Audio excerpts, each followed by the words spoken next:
Baby. Baby, I'm sorry I have to see that. Same pa rin sila ng sinasabi.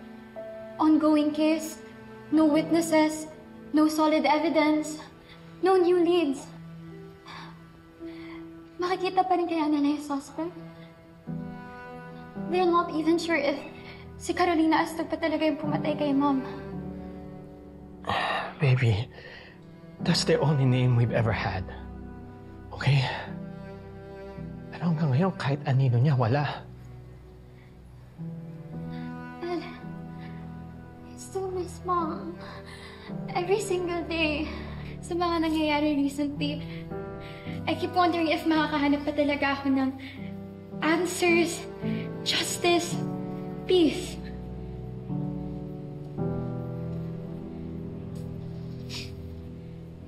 Baby, what are you trying to say? I don't know. I don't know kasi.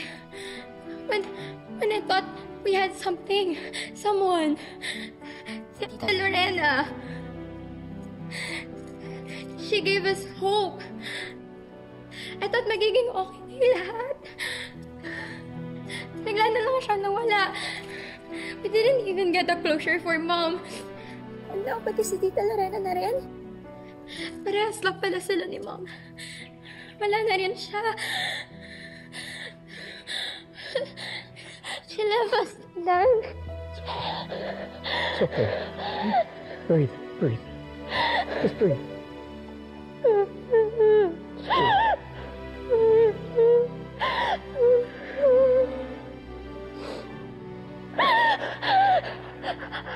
Baby,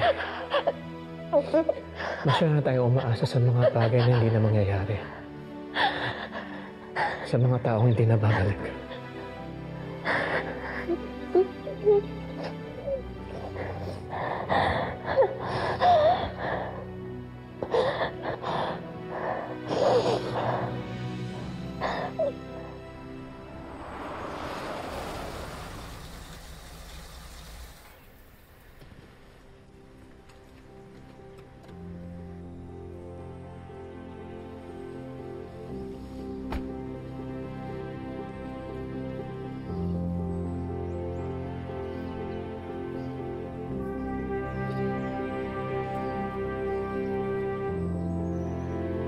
Tahimik.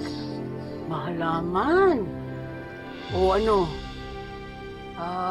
Wala na atrasan to, ha? O gusto mo tignan pa natin yung ano, nakita natin dun sa kabilang bayan?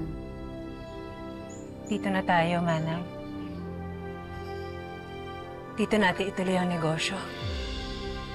Dito ko papalakihin ang anak ko.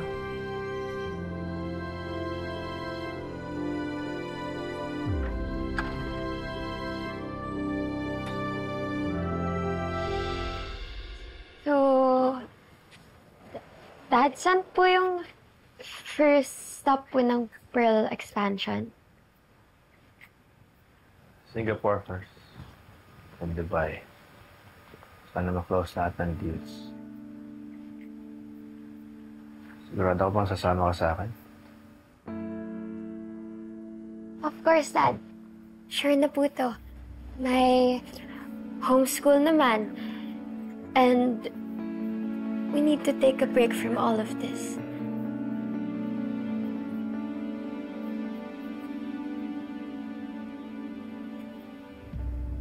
Dad, sa tingin niyo po ba magkaka-closure pa po tayo from Tita Lorena? From Mommy?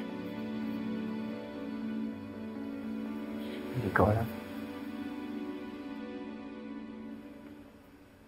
I guess we don't have to stay stuck here waiting.